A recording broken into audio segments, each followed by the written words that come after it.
भारतेंदु नाट्य अकादमी प्रस्तुत करते हैं रंग समागम। मिलिए कला जगत की प्रख्यात विभूतियों से और जानिए उनकी कहानी, उन्हीं की जुबानी। नमस्कार। भारतेंदु नाट्य अकादमी द्वारा आयोजित रंग समागम 2020 में आप सभी का हार्दिक स्वागत है। कोरोना काल में जब जीवन पूरी तरह स्थिर बना हुआ है, भारतेंदु नाट्य अकादमी अपनी एक नवीन पहल के साथ आपके बीच में हाजिर है। इस पहल का नाम है रंग समागम 2020। माननीय राज्य मंत्री स्वतंत्र प्रभार, संस्कृति विभाग उत्तर प्रदेश शासन श्री नीलकंठ तिवारी जी एवं संस्कृति विभाग उत्तर प्रदेश के समस्त उच्चाधिकारियों के मार्गदर्शन में रंग समागम 2020 का आयोजन किया जा रहा है। रंग समागम में हम वेबिनार के जरिए जुड़ रहे हैं कला जगत की उन विभूतियों से जिन्होंने अपनी कला साधना के माध्यम से एक विशेष मुकाम हासिल किया है, एक मानक निर्धारित किया है। आज हमारे बीच में जो मेहमान हैं वो बहुत विशेष हैं। भारतीय रंगमंच और हिंदी सिनेमा के एक बेहद उम्दा अभिनेता श्री कुमुद मिश्रा जी। श्री कुमुद जी आज हमारे बीच में हैं अपनी इस बेहद खूबसूरत रंग यात्रा को साझा करने के लिए, इसके अनुभव को साझा करने के लिए। स्वागत है सर आपका भारतेंदु नाट्य अकादमी द्वारा आयोजित रंग समागम 2020। नमस्कार। उम्मीद करते हैं सर कोरोना काल में सब परिवार पूरी तरह सुरक्षित है, आप स्वस्थ हैं? जी बिल्कुल बिल्कुल सुरक्षित हैं, स्वस्थ हैं और घर पर हैं। जी जी जी। सर आप वर्तमान में जिस मुकाम पे खड़े हैं हम सभी उससे परिचित हैं, लेकिन इस मुकाम तक पहुंचने की एक लंबी सी यात्रा रही है और हम सभी इस कार्यक्रम के माध्यम से उस यात्रा से जुड़ना चाहेंगे, उस यात्रा के अनुभवों से जुड़ना चाहेंगे। तो परत दर परत जानेंगे सर आपको। बचपन से शुरू करते हैं सर। भोपाल मध्य प्रदेश का एक जनपद रीवा से यात्रा शुरू होती है। बेलगाम, कर्नाटका, भोपाल, दिल्ली, मुंबई, एक पूरी यात्रा है जो अभी भी चल रही है। शुरुआत करते हैं सर रीवा से। बचपन की कुछ स्मृतियां बताइए सर, कैसा रहा रीवा? यहाँ पर मैं थोड़ा निराश करूंगा क्योंकि मेरे पास स्मृतियां बहुत नहीं रहती हैं, सब स्मृतियां खो जाती हैं, याद नहीं रहती मुझे। तो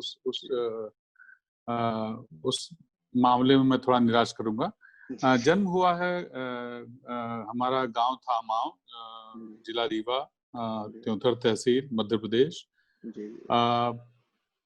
तो वहाँ पैदाइश हुई गांव में और इनिशियल जो इयर्स थे मेरे ख्याल से 5-6 साल वहीं बीते। फिर पिताजी फौज में थे तो हम उनके साथ जहाँ जहाँ वो जाते थे, केंद्रीय विद्यालय में पढ़ाई होती थी और अगले कुछ साल उनके साथ घूमते रहे। तो गांव में जैसा उस समय तो हमको कुछ एहसास ही नहीं था, हर चीज अद्भुत लगती थी। तो जैसे बच्चों को हर चीज अद्भुत लगती है, हर चीज में एक जिसको कहते हैं एक चमत्कार होता है। तो उसी चमत्कार के साथ जैसे बाकी बच्चे अपना जीवन बिताते हैं वैसे ही हम भी गांव में जितनी पिटाई हो सकती पिटाई होती, जितना धूल धूसरित हो सकते थे वो हुए। और मवेशियों से विशेष प्रेम रहा है मेरा। तो वो और मतलब मेरे बाबा थे, ग्रैंडफादर थे, बाबा हम उनको कहते थे। वो जब खेत में जाते थे तो हम बैल बन जाते थे। मैं और मेरा एक कजन ब्रदर था, हैं वो घनश्याम, मुरारी मैं उनको कहता हूँ। वो मेरे बहुत ही बचपन के बहुत ही जिसको कहते हैं कि प्रिय मित्र। तो उनके साथ हम लोग 2 बैल बन जाते थे और हम लोग पूरा गांव से लेके घर से लेकर के खेत तक की यात्रा वैसे ही होती थी। हम बात नहीं करते ऐसे या फिर उसके बाद फिर पिताजी फौज में थे तो उनके साथ जहाँ जहाँ वो गए वहाँ थे। फिर बेलगाम बोर्डिंग स्कूल। जी सर आपके बारे में पढ़ रहा था तो ये पता चला कि जो प्रारंभिक झुकाव रंगमंच की ओर हुआ यार, उसमें बेलगाम कर्नाटका का जो मिलिट्री स्कूल रहा उसकी बड़ी निर्णायक भूमिका थी। तो अगर उसके बारे में सर कुछ बता सके। उसकी बहुत अद्भुत भूमिका रही है। असल में हमारे वो समय भी अलग था असल में, प्रॉब्ली जहाँ पे सिर्फ पढ़ाई पे इतना जोर नहीं दिया जाता था कि सिर्फ पढ़ना ही है। हमारे स्कूल का माहौल ऐसा था जहाँ पे हर चीज में आप जो है ना, आप खेल भी अद्भुत होता था, थिएटर भी अद्भुत होता था, पढ़ाई भी होती रहती थी साथ में। सो और माहौल बहुत अच्छा था। जी जी तो अब वहाँ पे हमारे जो टीचर्स थे, इंटर हाउस जैसे बोर्डिंग स्कूल में होता है, ड्रामेटिक कंपटीशन होता था थिएटर का, जी हर हाउस का, तो उनका जी एक अंग्रेजी एक हिंदी नाटक होता था तीनों हाउसेस का, और चौथा हाउस जो जूनियर हाउस था, जब हम स्कूल में जाते हैं जूनियर हाउस हुआ करता था, जी रंजीत हाउस, तो वहाँ पे हम लोग अपना स्किट करते थे एनुअल जी डे पे, मतलब जब भी होता था। जी और जो सीनियर हाउसेस थे उनमें कंपटीशन होता था, तो जी पहले साल हम स्किट करते थे, उसके बाद फिर, लेकिन वो जो नाटकों की जो चॉइस होती थी और जो कंपटीशन होता था इतना टफ होता था, और जो असल में हम बहुत लकी थे कि मिस्टर जनार्दन हमारे अशोका हाउस के हॉस्टल सुपरिटेंडेंट थे, उन्होंने प्रोफेशनल थिएटर किया था, जी जी और ग्रीक ट्रेजेडीज और शेक्सपियर पे उनकी जबरदस्त पकड़ थी। जी जी तो वो अशोका हाउस हमेशा अंग्रेजी नाटक में अव्वल आता था, और जी पथाड़े सर थे शिवाजी हाउस से, हमारे हाउस से, जी तो वो अद्भुत नाटक चुनते थे। जी मतलब बगिया बादशाह राम के हमने किया, हम मराठी नाटक अनुवाद करके हिंदी में जी करते थे। जी थैंक जी यू मिस्टर ग्लाड हमने वहाँ किया। जी जी मतलब अद्भुत नाटक होते थे, तो वो एक माहौल था और वो एक जी प्रोफेशनलिज्म था जो उनसे हमको सीखने को मिला उस समय, जी जब हमें असल में नाटक समझ में भी नहीं आता था कि क्या होता है। जी जी तो जी एक माहौल तो ये होता था इंटर हाउस का। दूसरा एक बहुत अच्छा माहौल था जो असेंबली सेशन होता था हमारा। जी जी तो हर महीने में एक सेशन ऐसा होता था जहाँ पे बॉक्सिंग रिंग में हमारा था, बॉक्सिंग रिंग थी, वहां पे असेंबली लगती थी जी एक सैटरडे, जी जहाँ पे 6 से लेकर के प्रॉब्ली शायद 9 तक, अब तो मुझे ठीक से याद नहीं है, जी जी जो बच्चे होते थे उनकी हर क्लास जो है ना, हम्म, एक सैटरडे में वो अपना स्किट प्रस्तुत करती थी। अच्छा वो आधे घंटे का असेंबली में, तो जी वो जी जी कोचिंग तैयार करते थे, प्रॉब्ली शायद 6, 7, 8 तक ही था ये। जी जी जी और वो अद्भुत था बिकॉज थिएटर इन राउंड जिसको हम कहते हैं, और हमको हमको तो उसका एहसास नहीं था, लेकिन हम वो कर रहे थे। मतलब बॉक्सिंग के बीच में, हम बॉक्सिंग रिंग हमारा स्टेज होता था और चारों तरफ जी ऑडियंस बैठी रहती थी, जी जी और हम स्कूल ड्रेस में होते थे, जो खाकी यूनिफॉर्म होता था हमारा, जी और हम सिर्फ प्रॉप्स और जो कॉस्ट्यूम, जो एक जिसको कहते हैं ना कॉस्ट्यूम डिपार्टमेंट से, सिर्फ एक मुकुट ले लिया, जी एक जी उत्तरी ले लिया, जी या तलवार ले ली, ये सब सिर्फ होता था। बाकी हमारा जो अपना स्कूल का ड्रेस होता, क्योंकि उसके बाद स्कूल जाना होता था। जी जी जी तो ये सब ये जो माहौल था ये अद्भुत था। और जी मेरी चूंकि इसमें दिलचस्पी थी, तो मेरे लिए तो मतलब मुझे याद है कि हम लोग कंपटीशन इतना टफ होता था कि हम लोग एक नाटक कर रहे थे, यहाँ मौत भी शर्माई, एक मराठी नाटक था, उसका अनुवाद किया था पथाड़े सर ने, जी जी और उसमें मैं औरंगजेब बना था जिसकी उम्र 90 साल थी। अच्छा तो शो के ठीक पहले मैं प्रॉब्ली शायद 11th में था या 12th में था, तो जी मैंने कहा कि ये तो 90 साल का है, तो मैं तो इतना छोटा हूँ तो कैसे प्ले करूंगा। बाकी सारा उन्होंने बताया था कि क्या जी करना है, कैसे करना, बॉडी लैंग्वेज वगैरह उस जी पे, जी और बहुत सीक्रेट होता था, किसी को ये तक नहीं पता चलता था दूसरे हाउस को कि हम कौन सा नाटक कर रहे हैं। जी जी चरित्र तो छोड़ दीजिए, नाटक ही नहीं पता होता था उनको कि जी कौन सा, जी इतना सीक्रेट होता था। जी जी जी तो मैंने नाटक के ठीक 2 दिन पहले अपने बाल यहाँ से पूरे मुड़ा लिए और सिर्फ ये पीछे का हिस्सा रखा। अच्छा मैंने कहा कि अगर ये बूढ़ा है तो जी जाहिर है इसके बाल भी उड़ गए होंगे, 90 साल की उम्र तक हमने जी इमेजिन किया, और जी फिर जी इसको सफेद किया। जी और जी फिर मैं 2 दिन क्लास नहीं गया, बहाने मार के कि मैं बीमार हूँ, पड़ा रहा, जी जिससे जी किसी को पता ना चले कि मैंने बाल उड़ा दिए हैं। जी और जी सीधा स्टेज पे, क्योंकि विग हम नहीं लगाना चाहते जी थे जी उस समय भी, मुझे लगता था कि विग लगाना जो है ना थोड़ा सा नकली लगेगा। जी जी तो जी तो इस तरह की दीवानगी थी। और हमारे पास उसी समय 2-in-1 एक कैसेट प्लेयर आया था हमारे हाउस में। एक हमारे बहुत अच्छे मित्र क्लासमेट थे, भरत मुरगोड़, तो उनके पास आया था, और जी वो जी एक ही था पूरे जी स्कूल जी में। जी जी जी तो उस पे हम लोग अपने डायलॉग्स जो है ना रिकॉर्ड करके सुनते थे और याद करते थे। तो बहुत सारा पागलपन था, खैर वो तो एक लंबी लंबी कहानी है। बट जी या जी बेसिकली उसका क्रेडिट जाता है मिस्टर तपन, पथाड़े सर, जनार्दन सर, जी जी अनंता सर, जी ये जी लोग जो थे, जो हम बहुत बड़ा इन्फ्लुएंस थे जी जी मतलब थिएटर के उसमें। या जी जी तो सर वो जब बाल मुड़ा के आप पहुंचे तो दर्शकों का क्या रिस्पांस था सर? मतलब ये किसी ने इमेजिन ही नहीं किया था, मतलब ये कभी मतलब लोगों ने इमेजिन नहीं किया था कि ऐसा भी हो सकता है। स्कूल में किसी ने नहीं किया था, मेरे से पहले तो नहीं किया था। उसका जाहिर है फिर जब प्ले खत्म हुआ तो पूरे बाल मुड़ाए और वो किया। तो वो स्कूल में, हालांकि स्कूल में हमारे वैसे भी बाल लगभग मतलब मुड़े हुए होते थे, बहुत छोटे होते थे। मिलिट्री स्कूल था तो एक डिसिप्लिन था बालों को लेकर के, सब चीजों को लेकर के। लेकिन ये एक आश्चर्य था सबके लिए। और मैं उस मोमेंट को लेके अपने बारे में थोड़ा सा मैं अपनी पीठ थपथपाता हूँ कि ऐसा मैंने सोचा कैसे। तो या मुझे अच्छा लगता है। बहुत कम चीजें अच्छी लगती हैं अपने बारे में, तो एक वो थी जिसको लेकर के मैं काफी इतनी कमाल की याददाश्त है सर आपकी। आप कह रहे थे आप निराश करेंगे, हमें तो आनंद आ गया आपके ये बहुत ये कुछ एक चीजें हैं जो याद हैं, और बहुत कम मतलब मेरे मित्रों से अगर मैं बात करता हूँ तो वो जब मेरे बारे में बताते हैं, किस्से बताते हैं, तो मुझे ऐसा लगता है कि कोई किसी और के बारे में चर्चा हो रही, क्योंकि मुझे उसमें से एक भी चीज याद नहीं रहती है।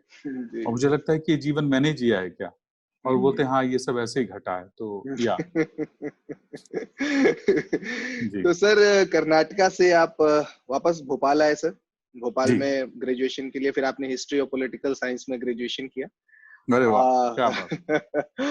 तो भोपाल में फिर बताइए सर, वहां पे रंगमंच जो वहाँ शुरुआती प्रारंभिक जो आकर्षण था कर्नाटका में, वो उसको आगे परस्यू कैसे किए सर भोपाल में पढ़ाई के साथ? असल में मैं 7 साल बोर्डिंग में पढ़ा हूँ, और हमारी जो हम जब जो बड़े होने के जो साल थे उस समय जो मित्र बने थे वो सिर्फ वहीं के थे। और चूंकि पिताजी का ट्रांसफर होता रहता था तो मेरी और कोई जमीन थी नहीं। ऐसा नहीं था कि मेरे जैसे भोपाल में उस समय पिताजी थे तो मेरे डैडी थे, तो मेरा वहाँ कोई मित्र नहीं था। तो जब मैं स्कूल से पास आउट होके आया तो सडनली मुझे लगा कि पूरी दुनिया खत्म हो गई, क्योंकि कोई भी आदमी नहीं था जिसको मैं जानता था। कोई कनेक्शन ही नहीं था बाहर की दुनिया से। हमारी पूरी जिंदगी हमारे क्लासमेट्स, हमारे स्कूल मेट्स के साथ बीती है। तो मैं तो मतलब शौक में चला गया, और मैं करीब 1-1.5 महीने शायद मैं कमरे से भी नहीं निकला। एक कमरे में बंद था, और पिताजी रोज आते थे और बोलते थे कि चलो लाइब्रेरी चले जाओ, खेलने चले जाओ, बहुत सारी चीजें। लेकिन मैं डिप्रेशन में शायद चला गया था, और उस समय डिप्रेशन हमको समझ में नहीं आता था। अब मुझे लगता है वो शायद डिप्रेशन था।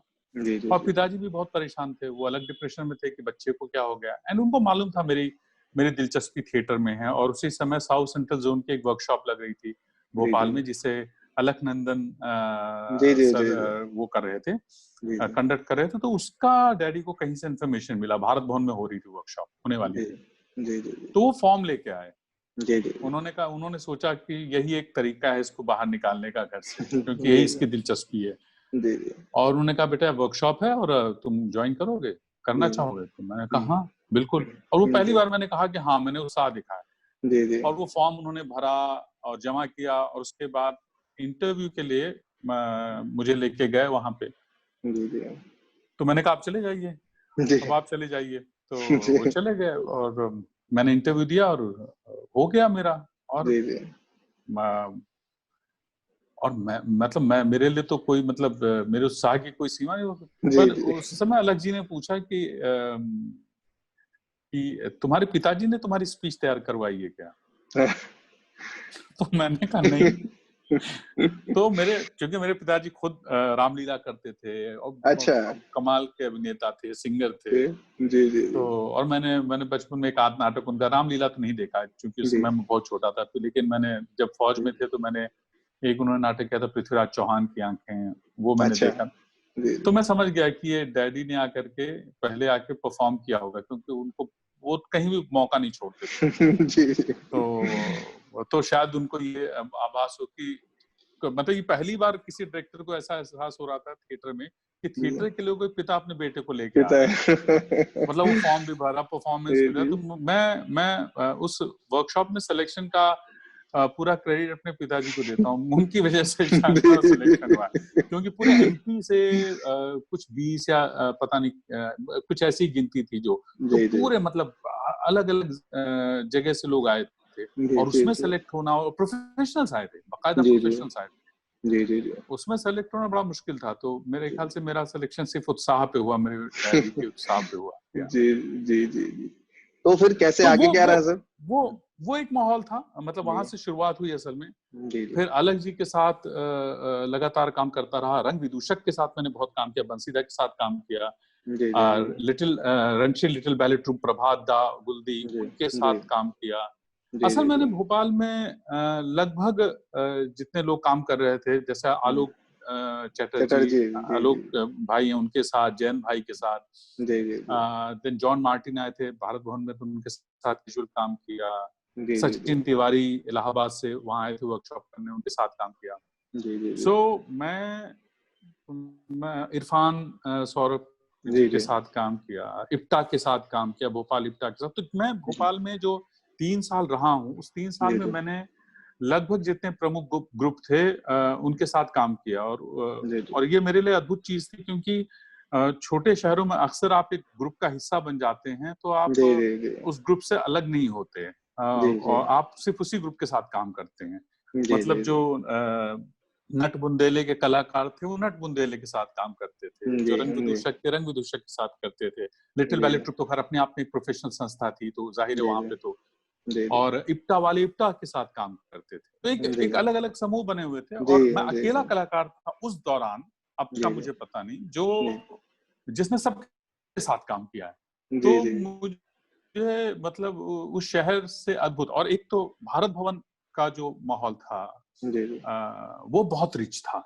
जी मतलब भारत भवन मेरी असल में बहुत बड़ी एजुकेशन उनके नाटक देख के हुई, भारत भवन के रंगमहल के नाटक देख करके बड़ा हुआ। और ग्रेट परफॉर्मेंसेस, विभा, आलोक जी, मतलब जी संजय मेहता, द्वारका जी, मतलब जी जी अद्भुत परफॉर्मर्स, जी अद्भुत परफॉर्मर्स, जी अद्भुत परफॉर्मर, सरोज जी जी सरोज जी, मतलब और मतलब क्या डायरेक्टर्स आते थे, क्या प्लेस डायरेक्ट होते थे, मतलब वो जी कल्चरल हब था। मतलब मेरे लिए, अगर मुझे लगता है कि मेरी जो एजुकेशन है वो उनके साथ, एक तो ये जो डायरेक्टर्स हैं, इसमें अलग जी के साथ मैंने बहुत काम किया, जी जी और दूसरा इनके साथ क्या नाम है, जो नाटक देख करके मेरा, और नाटक ही नहीं, उसका मैं बहुत बड़ा क्रेडिट देता हूँ अशोक वाजपेयी जी को, कारण जी को, स्वामीनाथन जी को, जिन्होंने ऐसा, वो मतलब आप भारत भवन में चले जाइए, जी जी और ऐसा हो ही नहीं सकता कि आप कुछ लेके ना जाएं। एक तरफ कविता पाठ चल रहा है, एक तरफ जी शास्त्रीय जी संगीत चल रहा है, सिरेमिक्स चल रहा है, नाटक जी चल रहा है, मतलब जी आ, वो मतलब किसी भी कलाकार के लिए स्वर्ग था वो। जी मतलब जी उस समय तो था, जी तो मेरे जी लिए तो वो बहुत बड़ा जी सेंटर था। तो वो सारे अनुभव थे।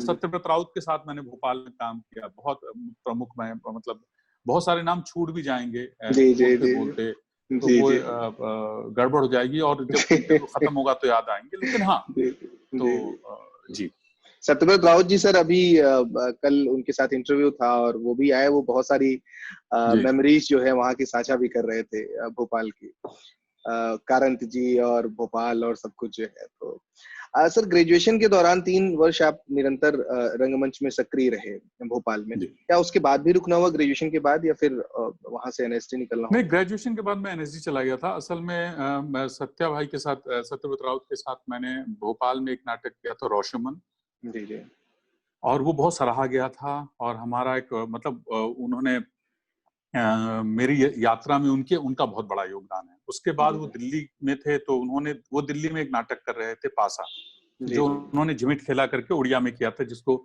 संगीत नाटक अकेडमी का अवार्ड मिला था। जी जी जी तो वो हिंदी में करना चाह रहे थे। जी जी तो चूंकि वो छऊ शैली में कर रहे थे, और मैंने रंगश्री लिटिल बैले ट्रूप में काम किया था, तो छऊ जी जी का थोड़ा बहुत बहुत बेसिक ज्ञान मुझे था। जी जी उसी छऊ शैली में उन्होंने रोशमन भी किया था।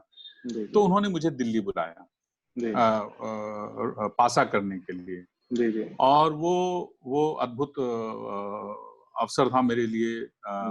मतलब जिसको कहते हैं कि इतनी मेहनत मैंने किसी नाटक में, फिजिकल मेहनत जो कहते हैं ना, वो मैंने उतनी मैंने कभी किसी नाटक में नहीं की। और वो क्रेडिट जाता है सत्य भाई को, मतलब जी जी जिस पैशन से वो काम करते थे।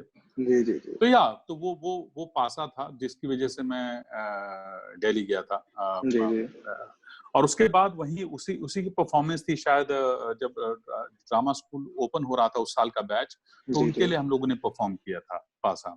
ओके हाँ, और मैंने ये सोचा था कि ग्रेजुएशन के बाद जब मैं तैयार हो जाऊंगा, कुछ नाटक कर लूंगा, तब मैं ड्रामा स्कूल के लिए अप्लाई करूंगा। जी जी जी। और उसके बाद मैंने अप्लाई किया और लकीली हो गया। मतलब हाँ जी जी। जी तो पहले ही अटेम्प्ट में हो गया था सर एनएसडी?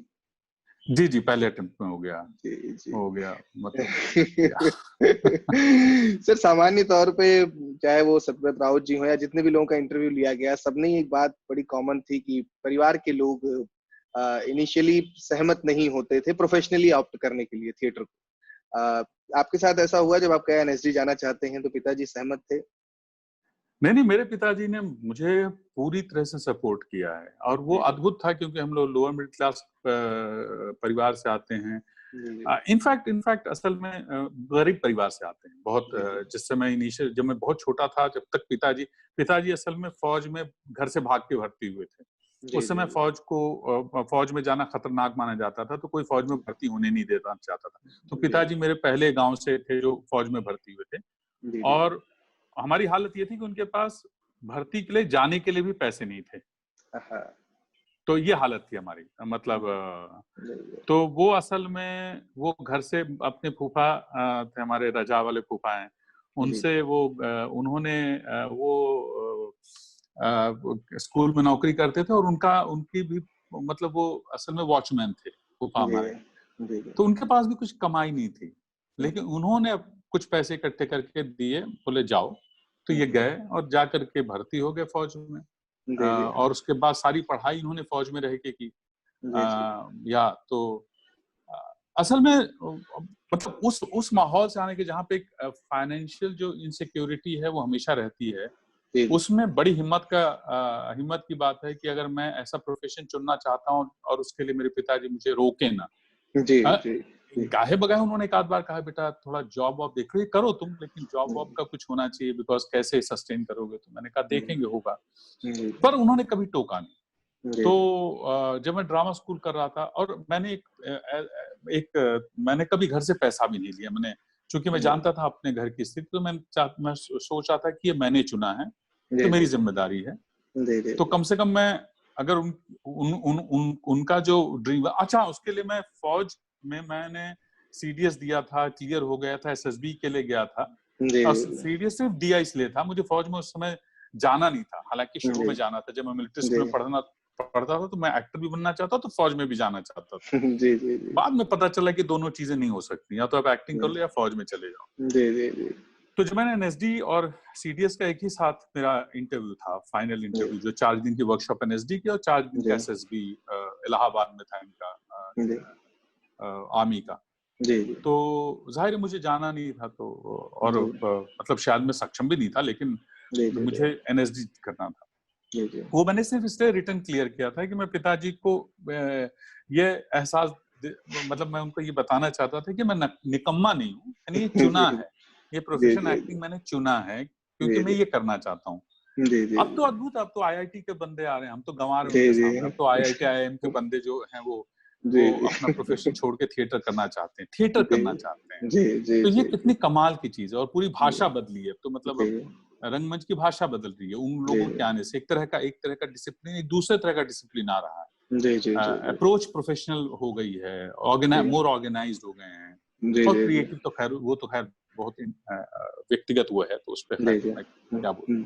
जी। तो अंततः जब आपका एडमिशन हुआ sir national school of drama में, तो पिताजी कन्विंस हो गए कि हाँ ठीक है अब? नहीं, उनको नहीं पता था कि इससे क्या होगा। और वो तो हमेशा, मतलब वो मेरे बॉम्बे आने तक, बॉम्बे में मैं जब मुंबई आया और मैंने आकर के काम शुरू किया, तब तक तो उनको वो बहुत, मतलब उन्होंने कभी मुझे जाहिर नहीं होने दिया, पर प्रॉब्ली बहुत इनसिक्योर थे कि क्या होगा बच्चे का उस समय, लेकिन उन्होंने कभी जाहिर नहीं होने दिया। तो लेकिन जब मैंने पहला टेलीविजन का काम किया बॉम्बे आके, स्वाभिमान जब मैंने किया, और वो उन्होंने टेलीविजन पे देखा, तो उन्होंने मुझे एक चिट्ठी लिखी। और वो चिट्ठी याद करके मैं इमोशनल हो जाता हूँ कि वो उनके लिए इतना बड़ा एक टेलीविजन पे आना भी बहुत बड़ी बात थी, और दूसरी चीज ये थी कि उनको लगा कि कहीं पहुंच गया, नाउ वो स्टेबल है। पर मैं बात करता था रेगुलर, लेकिन बोर्डिंग से तो आदत थी हम लोगों को, एक दूरी की तो आदत थी परिवार को मेरे साथ कि भैया एक दूरी रहता है, और इंडिपेंडेंट बचपन से ही हो गया है। लेकिन जब मैं बॉम्बे से चिट्ठी लिखना बंद कर देता था, या जी, फोन जी। करना बंद कर देता था जब फोन की सुविधा आई, जी, तब जी। उनको एहसास हो जाता था कि इसके पास पैसे खत्म हो रहे हैं। जी, तो जी। तो वो पूछ लेते थे कि बेटा कुछ जरूरत है, मुझे मालूम है तुम मांगोगे नहीं, लेकिन चूंकि जी, मैं जी। बॉम्बे भी जब आया था तो मैंने उनसे पैसे नहीं लिए थे, एक मित्र से लिए थे। जी, जी, जी। मैंने पिताजी से नहीं लिया, मैंने कहा मैं अपने काम के लिए जा रहा हूँ, शौक के लिए जी, जा रहा हूँ। जी, तो जी। जब तो ये मेरी जिम्मेदारी बनती है, मेरा जी। परिवार ये अफोर्ड नहीं कर सकता, जॉइंट फैमिली थी, जाहिर है बहुत सारे लोग थे जी, जी, परिवार जी। में, तो जी। या तो उन्होंने कभी जाहिर नहीं होने दिया, पर जाहिर है वो सारी इनसिक्योरिटी से गुजरे होंगे। जी, जी। सर वो पिताजी ने जो वैसे तो हालाँकि निजी बहुत ही व्यक्तिगत ये पत्र रहा होगा, लेकिन उसके कुछ अंश बताइए ना सर, वो स्वाभिमान देखने के बाद क्या उनके भाव अब वो क्या थे? बताना मुझे थोड़ा एम्बैरेसिंग लगता है कि इतना भावुक, इतना जी, वल्नरेबल हो जाते हैं। मतलब मेरे डैडी उस जनरेशन को बिलोंग करते हैं जहां हम अपने डैडी के साथ, अपने पिताजी के साथ मजाक भी नहीं कर सकते बिल्कुल, थे। एक तरह बिल्कुल। की फॉर्मेलिटी हमेशा रही है। जी, जी, और जी। मैं हमेशा इस किस्से का जिक्र करता हूँ कि मेरा सबसे उनके साथ जो आत्मीय, और बहुत प्यार करते थे जाहिर है, जी। लेकिन हमारे प्यार में जैसे मैं अपने बच्चे के साथ बहुत फिजिकल होता हूँ, जी, जी, जी। बात बात में हम लोग फिजिकल हो जाते हैं। जी, जी, जी। मैं अपने पिताजी के साथ कभी फिजिकल नहीं हुआ। जी, जी। वो ज्यादा एक बार जब स्कूल से आए तो एक बार गले मिल लिए, उसमें भी एक तरह की एक फॉर्मेलिटी जी। होती थी। जी, जी, जी, तो जब जी। मैं भोपाल में थिएटर शुरू किया था, और तो वो साइकिल थी उनके पास, वो साइकिल में जी, मुझे बिठा के ले जाते थे भारत भवन। जी, जी। और मैं 12th पास करके आया था। जी, जी, जी। तो एक दिन वो कमला पार्क से हम लोग गुजर रहे थे, जी, जी। वहां पे है, और अचानक उन्होंने मुझे बोला कि बैठे थोड़ी देर गार्डन में। हुँ। और ये थोड़ा सा इमोशनल वो है, तो प्रॉब्ली शायद मैं जी, अपने आप को एम्बैरस करूंगा। जी। तो हम लोग मैं कहा हाँ बैठते हैं, हुँ। और वो समोसे लेके आए, जी, जी। और पार्क में बैठ के हमने समोसे खाए। जी, जी। ये मेरा और मेरे लिए लाइफ का सबसे इम्पोर्टेंट मोमेंट था अपने पिताजी के साथ।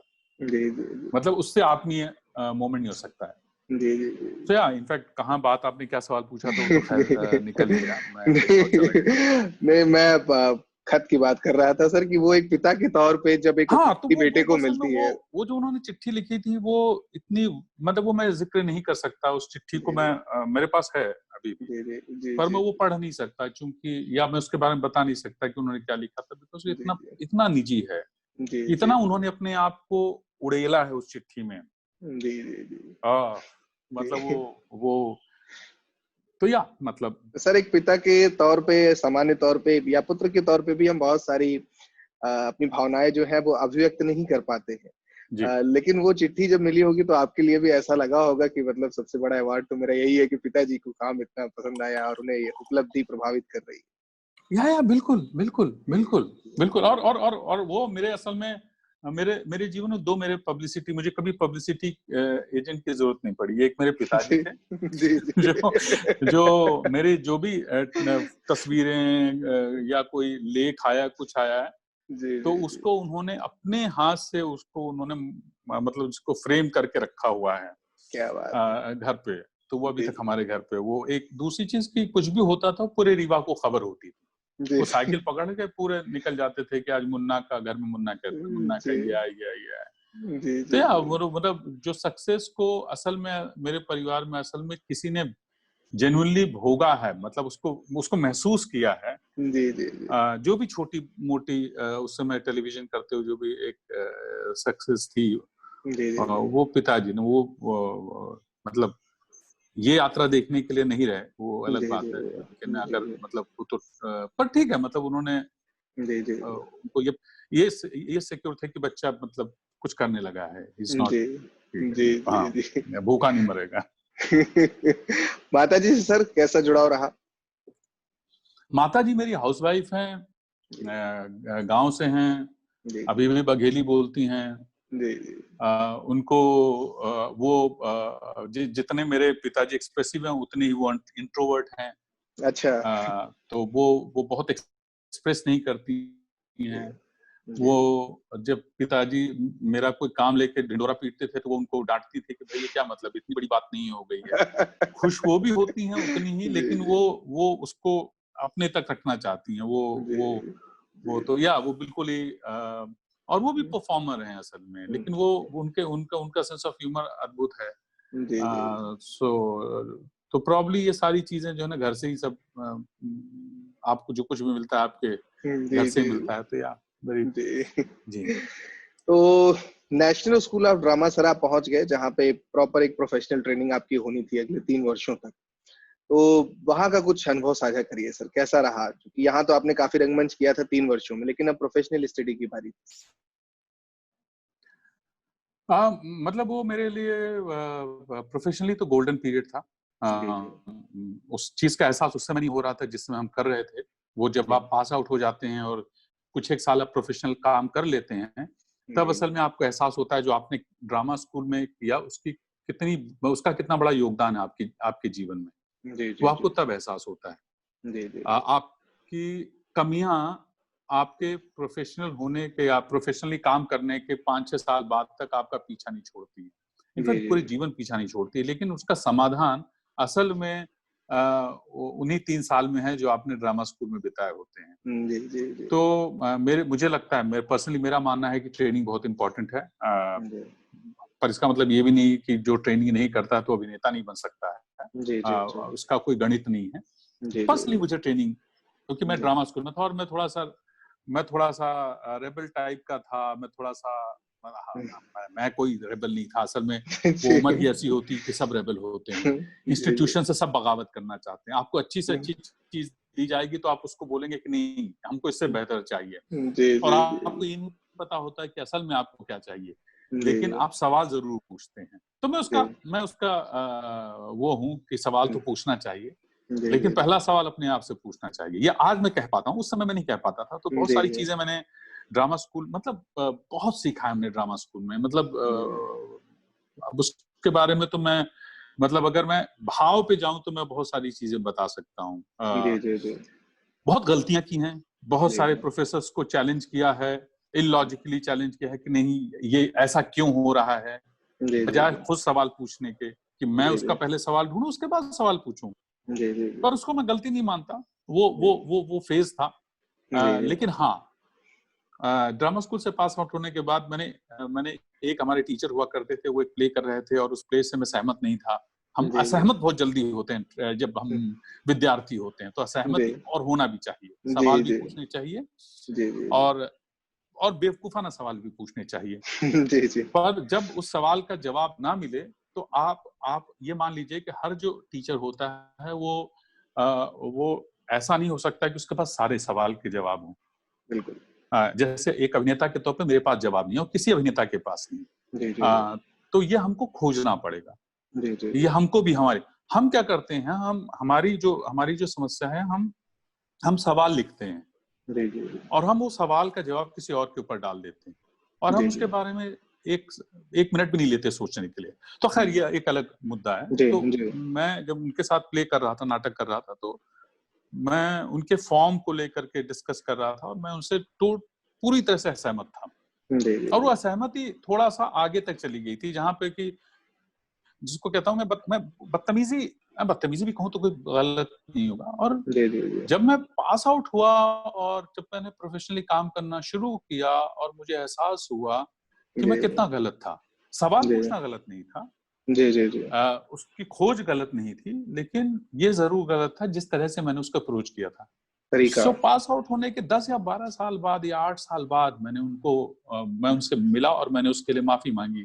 मैंने कहा ड्रामा स्कूल के उस दिन के लिए, उस प्रोडक्शन के लिए जो मैंने किया, उससे मैं वो नहीं हूं कि मैंने जो सवाल पूछे, पर उस बात को लेकर के मैं जरूर गलत हूं कि मैंने जो मेरा अप्रोच था वो प्रोफेशनल नहीं था, और वो मैं आज एहसास करता हूं। पर ये एहसास भी ड्रामा स्कूल ही आपको देता है। अद्भुत चीज ये रियलाइजेशन भी आपको ड्रामा स्कूल ही देगा। सर अभी जो आपने सॉरी वाली बात कही, सर सॉरी टू इंटरप्ट, अभी जो आपने सॉरी वाली बात कही, मुझे वो दृश्य याद आ गया जब MS धोनी में आपका एक दृश्य है, जब धोनी वापस लौट के आता है और आप जब उससे सॉरी बोलते हैं, अगर आपको याद हो वो दृश्य। यार उस दिन मैं काम में उलझा हुआ था और तो वो बिल्कुल मुझे वो दृश्य याद आ गया कि आपने जिस तरीके से बोला था। खैर वो दृश्य भी कमाल का था कि आप बोलना भी चाह रहे हैं, अंदर चीजों को छुपाए भी हुए हैं, और जो एक्सप्रेस आपने किया था वो कमाल का था। जी, तो ये 8 साल बाद जब आपने एनएसडी के अपने टीचर से बोला होगा, तो मैं विजुलाइज कर पा रहा हूँ उसको। नहीं, वो मेरे लिए बहुत इम्पोर्टेंट था। मेरे लिए ये इम्पोर्टेंट था कि मैं कोई भी चीज जो मुझे लगता है कि, क्योंकि वो मेरी जो कुछ भी मैंने जिया है अब तक, चाहे वो ड्रामा स्कूल हो, चाहे भारत भोपाल हो, चाहे मिलिट्री स्कूल बेलगाम हो, जी जी ये सारी मेरे मेरे अभिनय यात्रा में इन सब का, ये सारी गलतियां जो हैं और सारा जो मैं सीख रहा हूँ, वो सब कुछ जी जी इसका जो निचोड़ है वो असल में इम्पोर्टेंट है। जी जी और मैं अगर किसी भी चीज को इग्नोर कर दूंगा तो इसका मतलब कि मैं कहीं कुछ छोड़ के जा रहा हूँ। तो जी जी वो जरूरी है कि मैं उसको फेस करूं, अपनी अपनी बेवकूफियों को फेस करूं। जी। जी जी सर, यूं तो राष्ट्रीय नाट्य विद्यालय के तीनों वर्ष बड़े महत्वपूर्ण रहे होंगे, लेकिन कुछ ऐसी नाट्य प्रस्तुतियां जिससे कुछ विशेष स्मृतियां जुड़ी हुई हैं राष्ट्रीय नाट्य विद्यालय की? आ, मतलब सारी ही प्रस्तुतियां कुछ ना कुछ दे रही है ना। हमारा मतलब आ, राज दर्पण, हमारा जो फाइनल ईयर प्रोडक्शन था अनामिका मैम के साथ, अनामिका हक सर जी के साथ, जी जी जी वो अद्भुत प्रोडक्शन था। मतलब फाइनल ईयर तक आते आते हम सब एक दूसरे के खून के प्यासे हो जाते हैं किसी इंस्टीट्यूट में। कोई खोटी आंखों नहीं सुहाता है। और वो असल में आपके प्रोफेशनल होने का असली टेस्ट होता है, जहाँ पे आप अपने सारे अपने बायसेस और सारे अपनी जो कुंठाएं, सारे 3 साल में हम लोग असल में इतने करीब हो जाते हैं कि वो करीबी एक दूसरे को जो है ना तकलीफ देने लगती है। जी जी जी वो नाटक जब हुआ है तो वो नाटक में बैच, हमारा पूरा बैच इतना क्लोज कभी नहीं आया। मतलब पूरा बैच, और इसका पूरा श्रेय अनामिका मैम को जाता है और बैच को भी जाता है ऑफ कोर्स। जी जी जी लेकिन और एक क्रेडिट अपने बैच को देना चाहूंगा कि एक अद्भुत प्रोफेशनलिज्म था हमारे पूरे बैच में, तब भी जब हम ड्रामा स्कूल में पढ़ रहे थे। जी जी उसका एक और किस्सा है, एक हमारे मित्र थे, मित्र हैं, जी हमारी ये लड़ाई हो गई एक दिन उनसे, जी जी और यही राज दर्पण चल रहा था। जी तो लड़ाई हो गई और मतलब गुत्थम गुत्था तक बात पहुंची हुई थी। जी जी रुक गए हम लोग, जी और हमारा साथ में सीन था नाटक में जी जी जी और कॉमेडी था। जी और मैं परेशान, मैंने कहा यार ये कैसे होगा, अब तो हम एक दूसरे को देखना, मतलब बात करना तो दूर। जी जी और मैं अगली सुबह जब गया और जैसे मैं मंच पे उतरा, मैंने उसकी आंखों में देखा, अद्भुत था। जी इतनी सरलता, इतना आत्मीयपन, और वो मंच पे स्पेस पे वो आदमी, मतलब उनको मैंने धन्यवाद दिया कई साल बाद उस बात के लिए। उस समय नहीं कह पाए, हम बात ही नहीं करते थे, हम उस समय बात नहीं कर रहे थे, नाराज थे एक दूसरे से। जी मंच जी पे लेकिन कमाल था। मंच पे हम लोग, मतलब मैं, होता है कि आप शब्दों का ढोंग कर सकते हैं, जी जी लेकिन आंखों का ढोंग कैसे करेंगे? मतलब बिल्कुल मैं सही। उसकी आंखों में देख रहा हूँ और मुझे सिर्फ प्रेम दिख रहा है। जी जी जी और मैंने कहा कैसे हो सकता है? मुझे लगता था मैं प्रोफेशनल हूँ, तो वो जी दम्भ भी था मेरे अंदर, जी वो जी एरोगेंस भी थी शायद। जी जी तो फिर मैंने उनको पास आउट होने के कुछ एक साल बाद मैंने उसको कॉल किया, वो दिल्ली में थे उस समय, और मैंने उनको कॉल किया और मैंने उनको कहा थैंक यू उस नाटक के उस मोमेंट के लिए। जी जी शायद उनको याद भी नहीं था वो, जी पर जी मेरे लिए इम्पोर्टेंट था। तो ये सारी चीजें आपको असल में आपकी यात्रा में बहुत इम्पोर्टेंट हो जाती हैं। तो ये या तो राज दर्पण एक बहुत बड़ा वो है। पहला नाटक ड्रामा स्कूल का स्वप्न अवसर दत्ता है। त्रिपुरारी मैम के साथ हम लोगों ने फर्स्ट ईयर में प्ले किया था, वो अद्भुत अनुभव था। उस समय हम लोग असल में एक दूसरे को इंसान के रूप में, लोगों के रूप में और अभिनेता दोनों के रूप में हम लोग डिस्कवर कर रहे थे। तो वो बहुत ही बड़ा चमत्कार था वो नाटक। बाकी तो फिर खैर मतलब सारे नाटक जो हम करते हैं वहां पे तो वो कुछ न कुछ दे जाते हैं। निश्चित तौर पे। सर 93 में पास आउट हुए आप? 94 में, और जिस साल पास आउट हुए उसी साल मुंबई निकलना हुआ आपका? जी जी जी। सत्यदेव दुबे जी फिल्म स्क्रीनिंग के लिए आपको आमंत्रित किए थे, वो भी किस्सा बताइए सर। स्क्रीनिंग के लिए नहीं किया था, मैं असल में मैंने रेपर्टरी ज्वाइन की थी, और मैं असल में बस्तर जाना चाहता था थिएटर करने के लिए। वो उसके पहले मैंने रेपर्टरी ज्वाइन की। रेपर्टरी ज्वाइन करने के बाद मैंने वहां पे एक नाटक किया, और रेपेटरी छोड़ दी 10 दिन के अंदर, उसकी अलग कहानी है। जी, फिर जी, दुबे जी का फोन है, एक ऑडिशन हो रहा था बॉम्बे में, तो जी, जी, वो हमको पढ़ाने आए थे, तो उन्होंने मुझे बुलाया कि आप आ जी, सकते हैं ऑडिशन के लिए। तो मैंने कहा जी, चलो। तो मैं ऑडिशन दे करके वापस जाने वाला था, लेकिन जी, मैं मुंबई उतरा और उसके बाद वापस नहीं जा पाया। मुझे लगा मुझे यहीं रहना है जी, और मुझे जी, करना थिएटर था, तो मैं सालों साल थिएटर भी करता रहा इसी जी, जी, इसी उसमें, क्योंकि मुझे असल में प्राइमरी थिएटर करना था, जी, जो जी, आज तक चालू है। तो जी, ठीक जी, है, मतलब हाँ। हुँ, तो वो मैं आया था एक ऑडिशन के लिए, जी, जी, जी, और श्याम बेनेगल जी एक फिल्म बना रहे थे, उसके ऑडिशन के लिए आया। जी, जी। सर, आप उन चुनिंदा अभिनेताओं में से एक हैं जिन्होंने रंगमंच और सिनेमा के बीच में एक बहुत उम्दा समन्वय बना रखा है। जितनी शिद्दत से आप फ़िल्में करते हैं, उससे कहीं ज़्यादा शिद्दत से आप रंगमंच भी कर रहे हैं। तो अ, रंगमंच की जर्नी तो हम सब जान ही रहे हैं सर, फ़िल्मों में पहली बार ब्रेक किस रूप में मिला सर? फिल्मों में वही मैं आया था, तो असल मैंने टेलीविजन से शुरू किया था। जी, जी। ज़मीन आसमान एक सीरियल आता था प्लस चैनल पे, वो जी, जी। मेरा पहला वो था, काम था। जी, जी। और मुझे बहुत संघर्ष नहीं करना पड़ा, वो काम मिल गया था आसानी से। जी, और दुबे जी थे, भट्ट साहब थे, तो जी। या वो भट्ट साहब का उसके लिए बहुत मैं वो हूँ, क्या नाम है, जिसको कहते हैं कि रीडिंग है कृतज्ञ आप। हूँ उस जी, चीज़ के जी। लिए, जी, जी। जो उन्होंने वो दिया। जी। फिर स्वाभिमान, और उसके बाद उसी दौरान फिर चूँकि उस फ़िल्म में मेरा नहीं हुआ था, पर अम, श्याम जी मुझे बहुत पसंद करते थे, तो ज़ाहिर है, और उन्होंने जी, जब जी। सरदारी बेगम बनाई तो उन्होंने एक भूमिका दी उसमें। जी, जी, जी। और तो वहाँ से शुरुआत हुई। इसके बाद एक बहुत लंबा गैप आया जी, फ़िल्मों का। जी, चूँकि जी। मेरा कंसंट्रेशन थिएटर में था, और इसलिए मतलब मुझे थिएटर पसंद था, इसलिए भी कर रहा था, लेकिन किसी और जी। सिनेमा से एलर्जी नहीं थी, पर प्रोबेबली अब मैं उसको डाइसेक्ट कर सकता हूँ अलग-अलग तरीकों से। हुँ, प्रोबेबली हुँ, मैं डर रहा था या जो भी था, मैं सिनेमा हुँ। की तरफ जाना भी नहीं चाहता था, तो मैंने जी, स्ट्रगल भी जी। नहीं किया, मैं लोगों से मिला भी नहीं, जी, जी, और जी। जो काम आ रहा था मैं उससे भाग रहा था उस समय।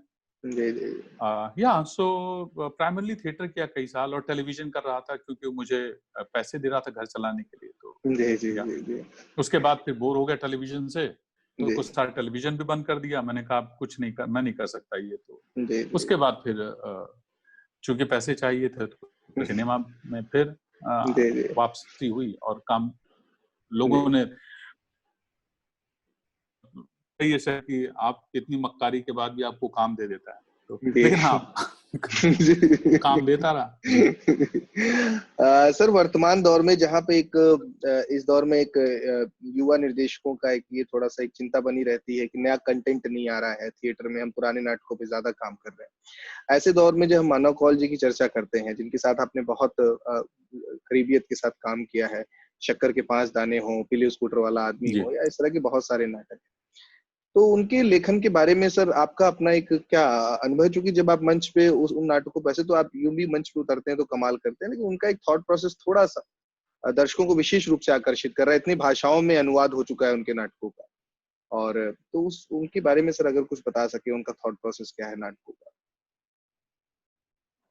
मतलब थॉट प्रोसेस मैं कैसे बताऊंगा, लेकिन मैं ये बता रहा हूँ कि मेरी जो मुंबई में जो थिएटर करने की यात्रा में, जो मतलब जिसको कहते हैं कि बहुत अद्भुत जो वो है, वो मानव कौल के साथ रहा है। हम लोगों का जी। जो एक, एक, एक जो यात्रा रही हम लोगों के साथ, वो बहुत अद्भुत हुँ। यात्रा रही अभी तक। जी, जी, जी। आ, उनकी जो भाषा है उसमें, वो मॉडर्न भाषा है। जी, जी, जी। वो अब मॉडर्न भाषा को मैं कैसे डिफाइन करूंगा यहाँ पे, ये मुझे समझ में नहीं आता, लेकिन मुझे मुझे वो भाषा, जैसे हम अक्सर जब भाषा की बात करते हैं, तो हिंदी के साथ अब ये हो गया, हमारे असल में सारी भाषाओं का पतन हुआ है जी, जी, पिछले जी। कई सालों में, जी, जब जी। से हम लोग या तो भाषाओं का, चाहे वो अंग्रेजी है चाहे हिंदी हो, सारी जी, जी। भाषाओं का पतन हुआ है जी, एक एक तरह से। उसमें एक ऐसी भाषा मानो लिख रहे थे उस समय, जो अ, महानगर के लिए बोझ नहीं थी जी, जी। कम्युनिकेशन में, जी, जी। और जो हिंदी भाषी उसमें एक तरह का ऐसा रिदम था जो एक अभिनेता के लिए तो अद्भुत था। तो मतलब जब हम वो नाटक पढ़ते थे तो अक्सर लोग बोलते थे, यार ये नाटक कौन देखना चाहेगा, ये कैसे समझेंगे, क्योंकि नाटक मुश्किल नाटक है, उनके नाटक बहुत सरल नाटक नहीं है। वो सरलता दूसरे स्तर पे है, लेकिन स्ट्रक्चरली बहुत मुश्किल नाटक है। तो और अब मैं सब नाटकों में जनरलाइज नहीं कर रहा हूँ, पर कुछ एक नाटक बहुत मुश्किल है, इनिशियली स्पेशली जो उन्होंने लिखे। लेकिन वो चमत्कार ऐसा होता था कि हम जब भी महानगर में परफॉर्म करते थे और जो अंग्रेजी बोलने वाली ऑडियंस थी वो उन नाटकों किसी और स्तर पे ले जाती थी। जैसा कहते हैं ना कि एक अभिनेता, एक लेखक है, फिर अभिनेता है और उसके बाद दर्शक हैं। तो वो दर्शक उस नाटक को इतना देते थे और मैं हमेशा अचंभे में रहता था कि ये भाषा कैसे कम्युनिकेट कर रहे हैं, कैसे उन तक ये भाषा पहुंच रही है, ये पोएट्री कैसे उन तक पहुंच रही है। अद्भुत था। तो और मानव के ऊपर तो मैं मतलब असल में मैं किताब लिख सकता हूँ, मैं लिखने में मतलब चिट्ठी भी नहीं लिख सकता, तो लेकिन वैचारिक रूप से मैंने इतना काम किया है कि मैं उसके प्रोसेस के ऊपर किताब लिख सकता हूँ कि हर नाटक जो है, शक्कर से लेके पीले से लेके इल्हाम हो, बलि शंभू हो, कोई भी नाटक हो, वो नाटकों का फॉर्म कैसे बदला है, वो मैं चूंकि हम लोग साझीदार रहे एक दूसरे के काम में, और वो और मानव भी संभवतः एक अभिनेता के तौर पर मेरी सारी कमजोरियों से वाकिफ है और इसीलिए हर नाटक में कुछ नए चैलेंजेस लेकर के आते थे मेरे लिए। और हम लोग हमेशा नाटक के प्रोसेस के दौरान लगभग एक दूसरे से हमारी बातचीत बंद हो जाती थी, और जब नाटक ओपन हो जाता था उसके बाद फिर दोस्ती शुरू होती थी। ये हमेशा क्योंकि हमेशा डिसएग्रीमेंट्स होते थे, मतलब मेरे तो बहुत डिसएग्रीमेंट नहीं होते थे, लेकिन मुझे कोई चीज अगर पसंद नहीं आती थी तो मैं अपनी राय रखता था और उनको अगर नहीं पसंद है तो साफ रिजेक्ट कर देते थे, नहीं होगा ऐसा। तो वो सारी जो एक लेखक निर्देशक और डायरेक्टर के बीच की जो वो है, एंड सो इट मतलब फैंटास्टिक जर्नी, मतलब और उन्होंने जो नाटक लिखे हैं उसकी मतलब उसका जो अगर मापदंड तो इसी बात से है कि कॉलेजेस में, यूनिवर्सिटीज में, एमेचर ग्रुप्स में, मतलब इवनिंग थिएटर ग्रुप्स में ये सबसे पॉपुलर प्लेज हैं जो आज सबसे ज्यादा लोग खेल रहे हैं उन नाटकों को। तो ये अपने आप में अगर युवा पीढ़ी आपके नाटकों को ले रही है, स्वीकार कर रही है, तो इससे बड़ा अचीवमेंट नहीं हो सकता है किसी भी नाटक के लिए, इससे बड़ा टिक मार्क नहीं हो सकता। तो ये मतलब ये एक हमारे समय में ये एक बहुत ही अद्भुत है, उनका योगदान रहा है। जी सर, लखनऊ से इस समय हम जुड़े हुए हैं आपसे, और लखनऊ से आपकी बहुत सारी स्मृतियां हैं, कई बार आपका आना हुआ है लखनऊ, और चाहे वो रंगमंच से संबंधित हो या फिल्मों से भी संबंधित, पिछली कुछ फिल्में भी आपने यहाँ शूट की हैं। तो लखनऊ से कुछ स्मृतियां किस तरह की जुड़ी हुई हैं सर, कुछ बताइए, शहर कैसा लगता है आपको? मतलब अद्भुत शहर है। हम तो मतलब लखनऊ मतलब खाना सबसे पहले तो आदमी को दिमाग में वही जाता है, और मतलब आपको भूख नहीं भी हो तो भी जाकर के आप पहले खाना चाहते हैं, है ना। और वो एक प्रेशर जरूर होता है कि आप जब लखनऊ जाएं, क्योंकि इतना आप और सालों से अब इतने चक्कर लग गए हैं लखनऊ के कि ऐसा लगता है कि आप घर ही वापस जा रहे हैं। थिएटर का एक बहुत अच्छा माहौल बना है, एक बहुत अच्छा माहौल बना है वहाँ पे, एक बहुत अच्छी ऑडियंस बनी है।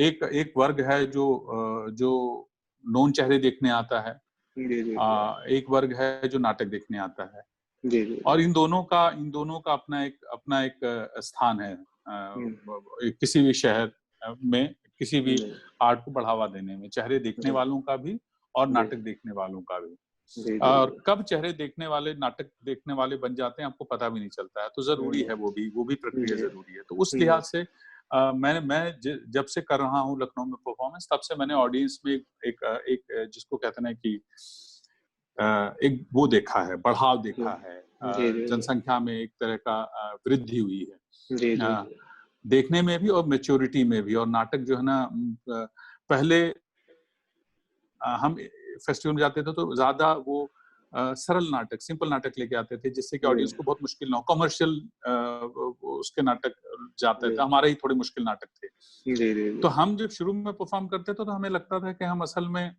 गलत जगह परफॉर्म कर रहे हैं, क्योंकि उन नाटकों को बड़ी तारीफ मिलती थी, हम सुनते थे और हमारे नाटक थोड़ा सा लोग जो है ना तभी कुछ लोग बहुत उत्साही होते थे और ज्यादातर जो ऑडियंस थी उसको लगता था कि क्या कर रहे हैं, समझ में तो आ नहीं रहा है कुछ। लेकिन ओवर द इयर्स हमको रियलाइज हुआ कि असल में ठीक पलट गई चीज, लोगों ने इस तरह के नाटक अप्रिशिएट करने शुरू किए। जी जी जी। तो और लखनऊ का अपना एक थिएटर को लेकर के एक बहुत बड़ा मतलब मॉडर्न उसमें बहुत पीछे तो हिंदी रंगमंच की ही बहुत बड़ी हिस्ट्री नहीं है, लेकिन लखनऊ में एक सेंटर लखनऊ रहा है। पटना हो, जबलपुर हो, लखनऊ हो, भोपाल हो, ये सारे एक सेंटर्स रहे हैं एक समय में। तो लखनऊ भी रहा है उस तरह से, और लखनऊ में बहुत काम हुआ है।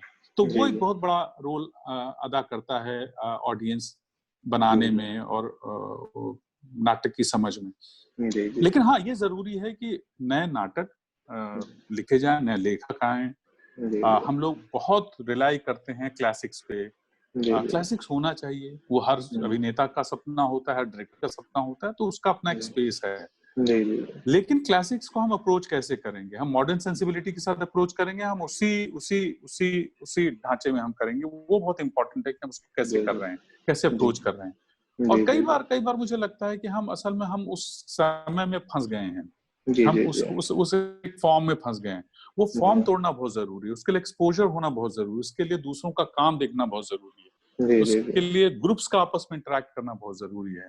एंड या सॉरी मैं भटक गया आपके सवाल से। सर, चूंकि आप स्वयं भी सक्रिय रंग कर्म कर रहे हैं, एक बड़ा ही वाजिब सा एक प्रश्न है और बहुत इस समय के लिए एक बड़ी चुनौती है। जो लोग सक्रिय रंग कर्म कर रहे हैं, अपने एकेडमी से पास आउट हो या ऐसे भी एमेच्योर ग्रुप्स जो हैं, छोटे छोटे शहरों में जो रह करके उम्दा काम भी कर रहे हैं, अच्छे प्रोडक्शंस तैयार कर रहे हैं, एक बहुत बड़ी समस्या सर जीविका को लेके आती है। क्योंकि बड़े शहरों में आप दो काम एक साथ कर सकते हैं, छोटे शहरों के साथ आप और कोई संभावना नहीं होती है। तो इसको सर किस रूप में देख रहे हैं? आगे कैसे क्या संभावनाएं बन पाएंगी कि हम सक्रिय रंगकर्म भी करें और वहीं से व्यवसाय बन सकेगा? देखिए, जब ये जिस समय आप ये सवाल पूछ रहे हैं, उसी समय असल में आपके शहर में बहुत सारे लोग ये काम कर रहे हैं और अलग अलग शहर में बहुत सारे काम कर रहे हैं, सर्वाइव कर रहे हैं। बात आपके अपेक्षा की है कि आप जो काम कर रहे हैं उससे क्या अपेक्षा करते हैं। अगर आप थिएटर कर रहे हैं और आप एक फिल्म स्टार की लाइफ की अपेक्षा करते हैं तो वो असंभव है ना। जो आप प्रोफेशन कर रहे हैं उसकी अपनी इकोनॉमिक लिमिटेशंस हैं, आर्थिक वो हैं, आप उसको पार नहीं कर सकते हैं। तो हम मतलब मैं तो जब से थिएटर करना जब से मैंने शुरू किया है, मैंने लोगों को प्लेस डायरेक्ट करते हुए देखे हैं। महारथी डायरेक्टर्स हैं जो सिर्फ थिएटर करते थे और सस्टेन करते थे, और आज तक कर रहे हैं। तो ये कह पाना थोड़ा, हाँ, अभिनेताओं के लिए जरूर छोटे शहर में सस्टेन करना मुश्किल होता है, स्पेशली हिंदी भाषी क्षेत्र में, क्योंकि इकोनॉमिक्स उस तरह से परमिट नहीं करती है। तो जाहिर है लोग कोई जॉब करते हैं, इवनिंग थिएटर करते हैं, और बहुत रिच होता है इवनिंग थिएटर हमेशा। मतलब वो कई बार उन नाटकों ने प्रोफेशनल थिएटर के छक्के छुड़ाए हैं। मतलब so called as professional theatre के छक्के छुड़ाए हैं। तो वो तो आप इसलिए मैं एमेच्योर थिएटर कहना पसंद नहीं करता हूँ। वो ये मेरा भी टर्म नहीं है बाय द वे, तो इसका मैं क्रेडिट भी नहीं लेना चाहूंगा।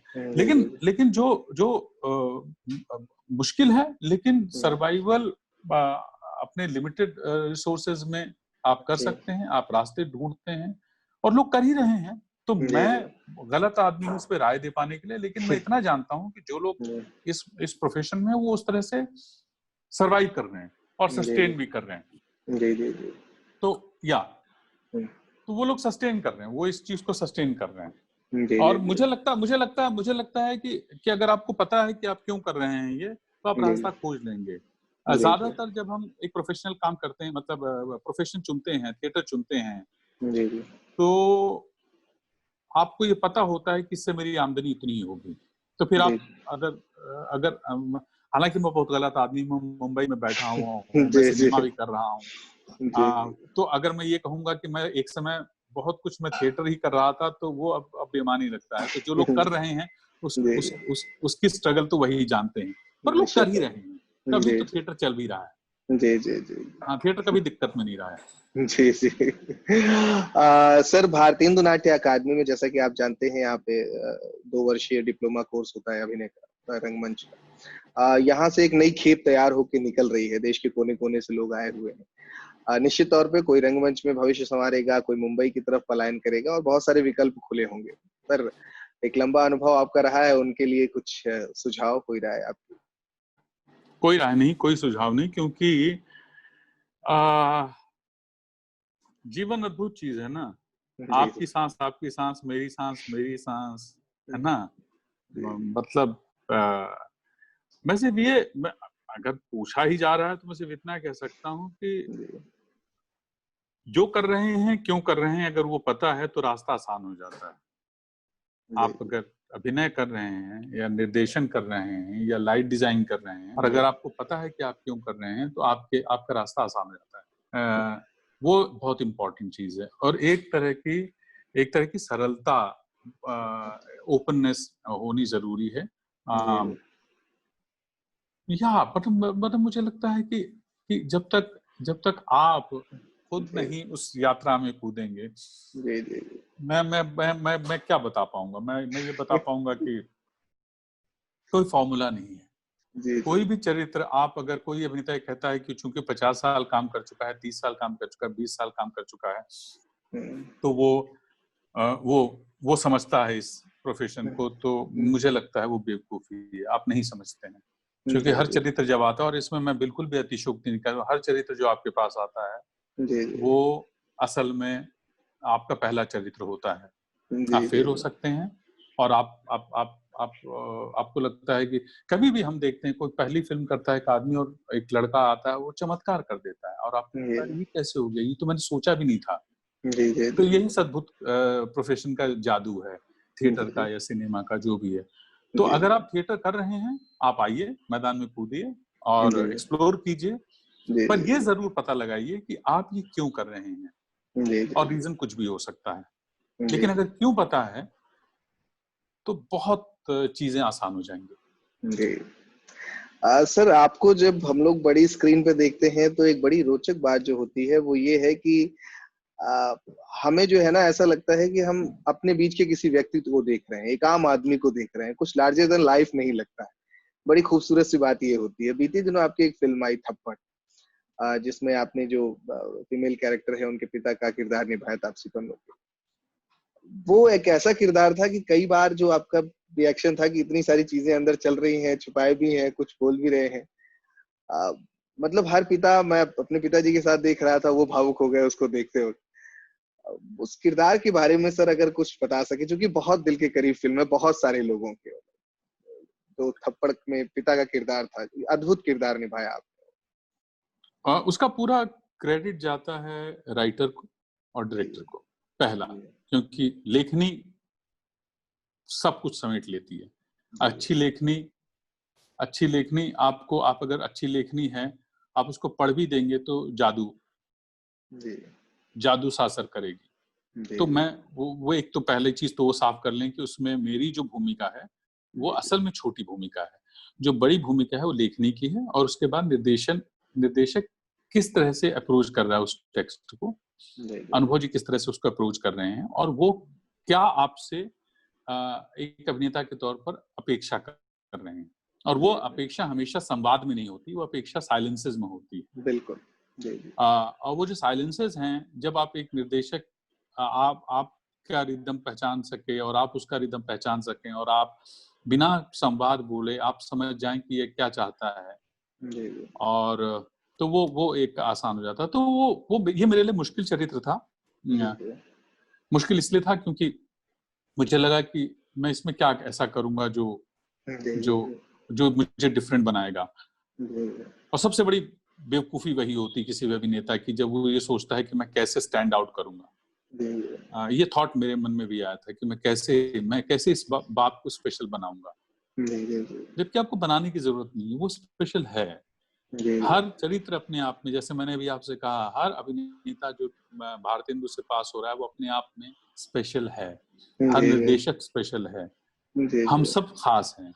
हमको बस अब पहचानने की जरूरत है। तो वो चरित्र अपने आप में, अगर उसमें एक अच्छी स्क्रिप्ट में एक चरित्र है तो उसकी अपनी भूमिका है, और वो भूमिका के लिए डायलॉग बाजी नहीं चाहिए, उस भूमिका के लिए एक अलग स्पेस नहीं चाहिए, उस भूमिका का वहां मौजूद होना ही उस फिल्म को रिच बनाता है। अगर आपको ये विश्वास है तो वो अपने आप में वर्क करेगा, फिर आपको बहुत ज्यादा कुछ करने की जरूरत नहीं पड़ेगी।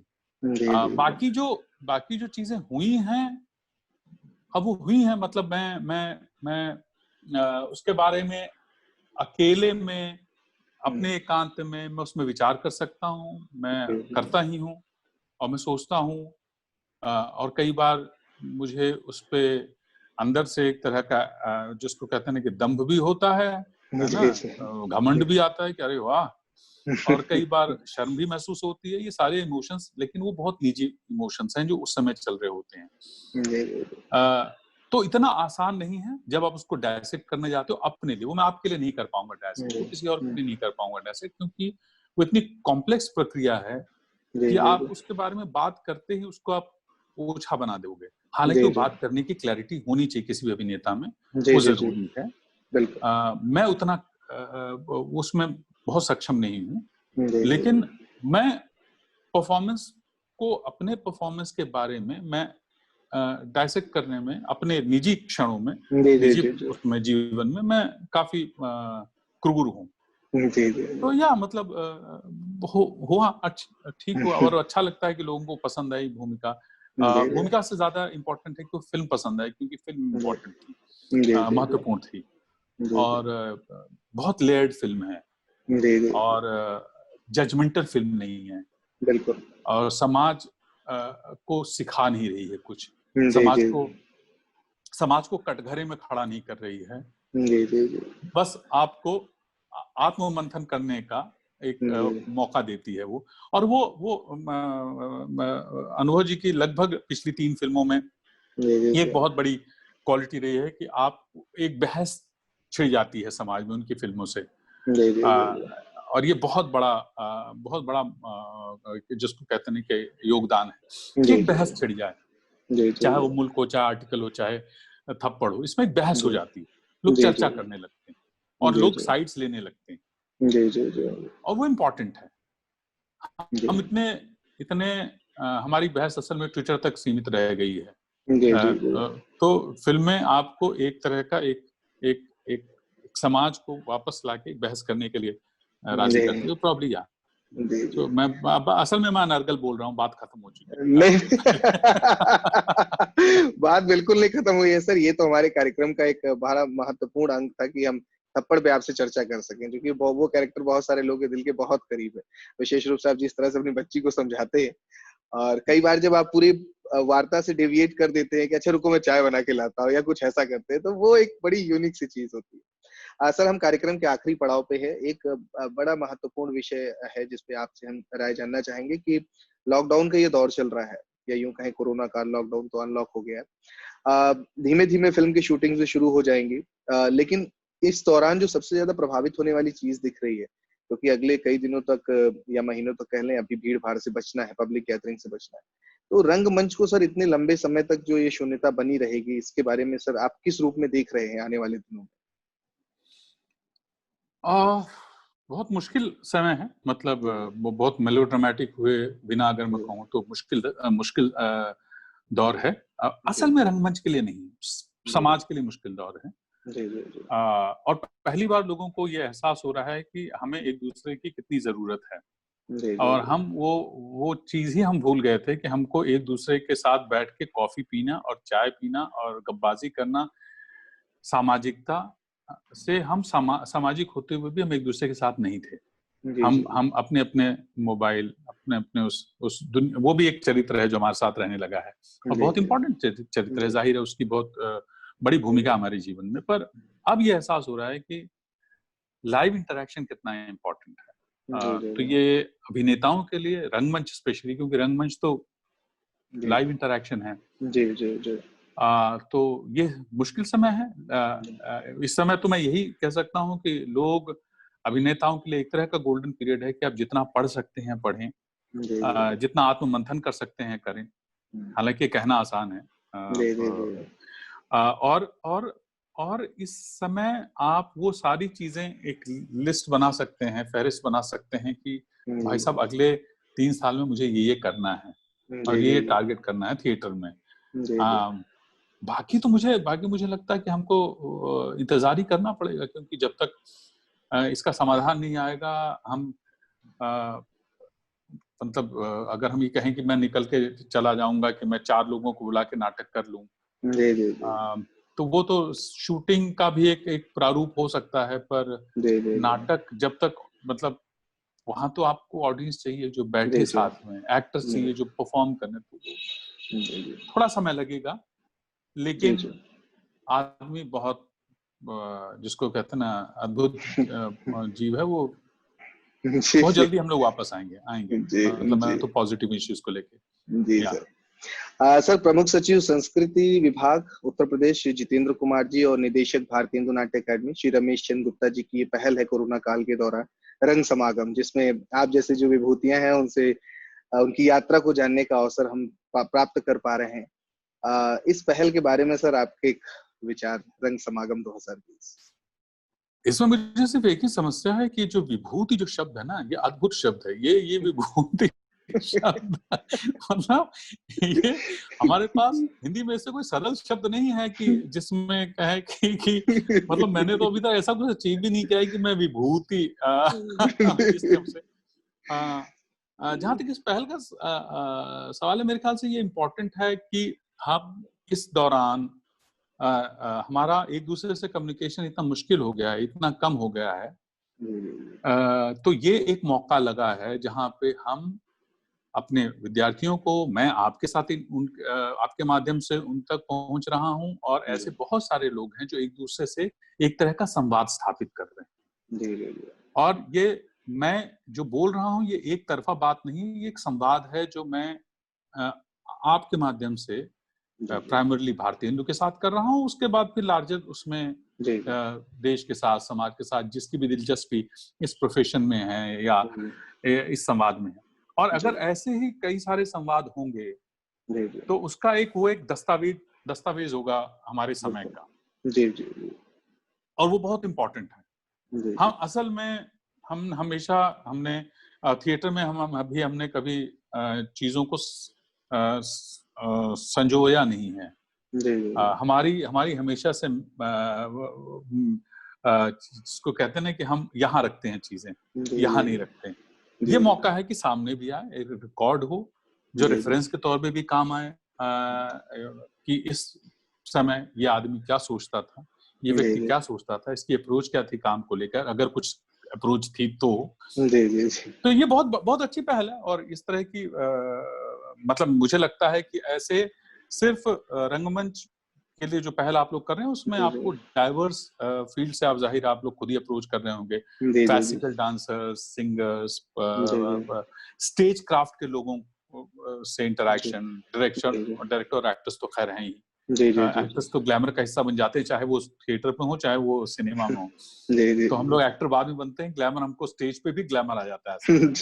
तो या पर बहुत सारी और विधाएं हैं जिनसे आपको, सेट डिजाइनर्स हैं, वो बहुत इम्पोर्टेंट है। तो ये बहुत अच्छी पहल है, एंड मैं तो धन्यवाद है इस पहल के लिए।